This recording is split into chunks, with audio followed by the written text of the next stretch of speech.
अब दस्ती को हमने 20 मिनट पतीले में पकाया है। ये देखें कितनी भाप निकली है। और अब हमने इसको पलटना है। देखें गोश्त भी हड्डी से उतरना शुरू हो गया, यानी ये बहुत जल्दी पक रही है और ये है पपीते का कमाल। अब इसको पलट कर अब थोड़ी देर ढकने के बगैर पकाएं, यानी 5 से 6 मिनट। इसमें ये होगा कि जो ज़्यादा पानी जो भरा हुआ है वो इवेपोरेट हो जाएगा और फिर सारे जूसेस निकलेंगे और जो अब हम जाके करेंगे उनके जूसेस गोश्त में जज्ब हो जाएंगे।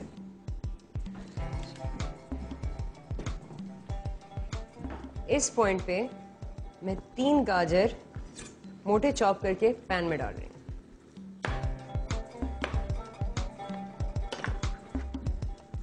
इनको आप साइड्स पे डाल दें। इससे आपके ब्रॉथ में या जो यखनी गोश्त के इर्द गिर्द बन रही है उसमें बहुत सारा फ्लेवर आएगा। फिर एक कीनू इसमें निचोड़ दें। ख्याल रखें कि बीज ना जाएं, क्योंकि उनसे आपका जो ब्रॉथ है वो कड़वा हो सकता है। फिर 2 टमाटर लें और उनको मोटा चॉप कर लें।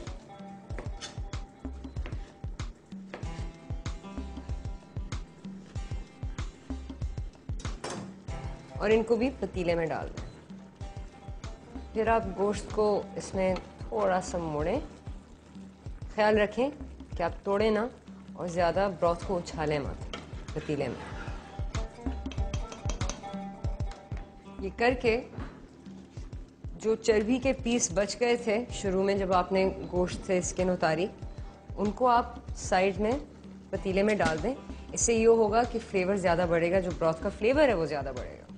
और फिर बकाया जूसेस जो पैन में थे मैरिनेट के, वो भी आप पतीले में डाल दें।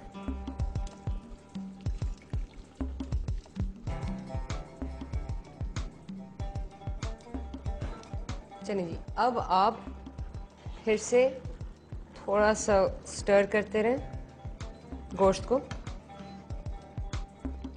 और मैरिनेट को लेके या यखनी जो ब्रॉथ है उसको लेकर गोश्त के ऊपर इस तरह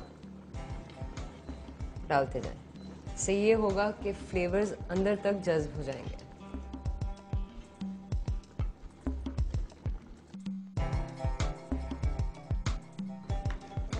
ये करके कोई आप 12 पत्ते तुलसी के लें और उनको बारीक स्लाइस कर लें।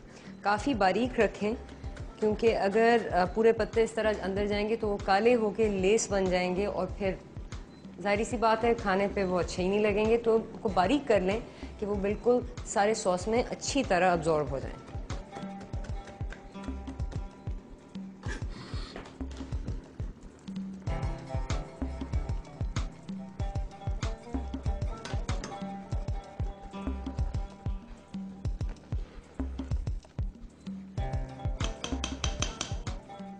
ये सारी चीज़ें करके आप ढकना दे दें पैन को और 15 मिनट गोश्त को ज़्यादा पकाएं। चलिए जी, 20 मिनट हो गए और अब देखते हैं कि दस्ती कहाँ तक पकी है। दस्ती बस थोड़ी सी और पकेगी और इस वक्त मैं इसको आखिरी दफ़ा पलटूंगी। और फिर से ख्याल रखें कि हाथ आपके जले मत, क्योंकि ये डेंजरस टाइम होता है। पलटने के बाद ये नज़र आता है कि गोश्त ने बहुत अच्छा रंग लिया है और ऐसे लग रहा है जैसे अवन में रोस्ट हुआ हो। अब हमने इसको थोड़ा सा सुखाना है और बस फिर दस्ती तैयार, और फिर हम इसके बाद सलाद बनाएंगे। तो अब आपको कोई 8 मिनट इसको पैन में चलाना है और सारे जूसेस को सुखाना है। अच्छा जी, अब हमने पानी उस वक्त तक सुखा दिया कि ये बबल्स आ रहे हैं सरफेस पे और घी अलग होने वाला है। और अगर कोई टमाटर गले ना हो उनको चम्मच से तोड़ लें।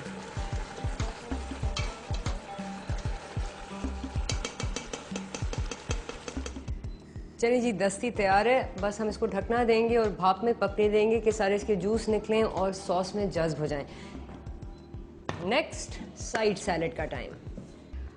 आज जो हम सैलेड बना रहे हैं वो सेब से बना रहे हैं, क्योंकि एक तो ये छोटे सेब सीज़न में हैं और बहुत फ्लेवरफुल होते हैं और सैलेड में बहुत ही अच्छी तरह जाते हैं, और इनका जो मिलाप या इनके जो फ्यूजन बैलेंस इस खाने के साथ जो आता है, जो दस्ती के साथ होता है, वो एक बहुत ही यूनिक बैलेंस है। तो आप इन छोटे सेबों को आधे में काटें।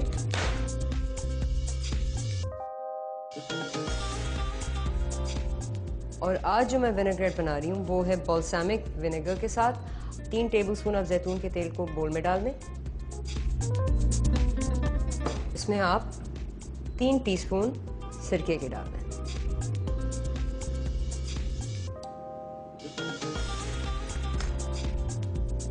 आधा टीस्पून नमक का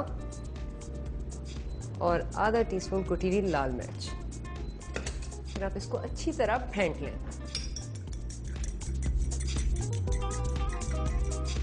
एक दफ़ा विनेग्रेट बन गया, आप उसको सेब के ऊपर डाल दें। इससे ये होगा कि सेब थोड़े से नरम हो जाएंगे और स्पंज की तरह विनेग्रेट को जज़्ब कर लें।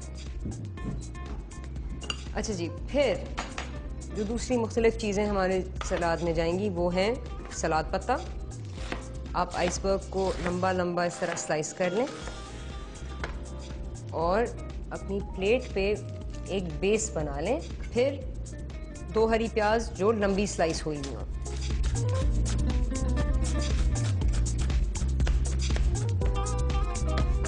इनको आप सेब के साथ मिक्स कर लें।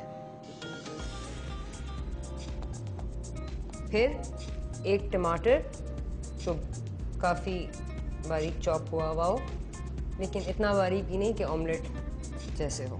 4 तुलसी के पत्ते, उनको आप मोटा चॉप कर लें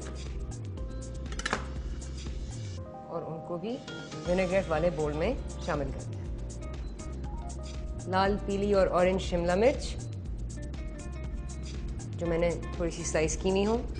थोड़ी सी स्वीट कॉर्न जो मैंने टिन से निकाली हैं, लेकिन आप मकई भी इस्तेमाल कर सकते हैं जो भुनी हुई हो। और थोड़े से काजू। मैं काजू इसलिए डाल रही हूँ क्योंकि उससे एक मुख्तलिफ टेक्सचर आ जाता है खाने में, आपको क्रंच मिलता है शिमला मिर्च से और काजू का सॉफ्ट बाइट मिलता है। तो बहुत ही मज़ेदार मिक्स हो जाता है। बिल्कुल एंड में आप थोड़ा सा किनू का जूस लें और इसको इसमें निचोड़ दें। फिर क्या है जी, इसको थोड़ा सा मिक्स कर लें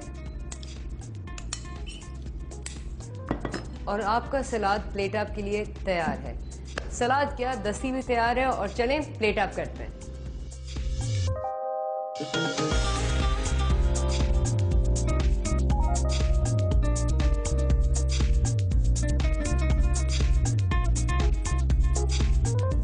चलें जी, टेस्टिंग का टाइम आ गया और देखते हैं दस्ती किस तरह पकी है।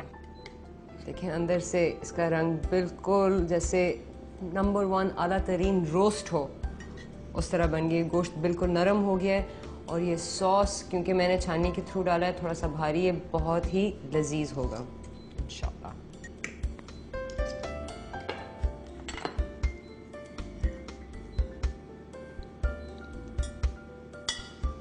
गोश्त इस तरह मुंह में मेल्ट कर रहा है जैसे मक्खन हो। तो ये देशकी में पका और ये है पपीते का कमाल। और जो दूध भी हमने डाला था जो इसके जो ब्रॉथ में गया है, इसके सॉस में गया है, उससे भी गोश्त बिल्कुल नरम हो गया है और बिल्कुल अंदर तक पक गया है। और सॉस थोड़ा सा मीठा है, थोड़ा सा गर्म है, इसमें थोड़ा पपीते का थोड़ा सा फ्लेवर आ रहा है। जो मिर्च हमने डाली, जो सिरका और गाजर ने इसमें मिठास डाली है। चलिए जी थोड़ा सा सैलेड भी ट्राई कर लेते हैं। सैलेड से एक लाइट क्रंच आ रहा है जो ताजगी मुंह में ला रहा है और इससे मुख्तलिफ फ्लेवर जिसमें सेब, टमाटर और ये शिमला मिर्च इस मौसम में बहुत मज़ेदार होती है और इसमें बहुत सारे न्यूट्रिएंट्स हैं और ये आपकी सेहत के लिए बहुत अच्छा है। चलिए जी, ये हो गया हमारा देशकी का रोस्ट जो एक फ्यूजन रोस्ट है जिसमें पपीता गया है, दूध गया है। इसके साइड में हमने एक सैलेड बनाया है। अगर आपने किसी भी और क्यूजीन के बारे में जानना हो या किसी डिश के बारे में जानना हो तो ज़रूर हमें मैसेज भेजें। अगले हफ्ते तक खुदा हाफिज़।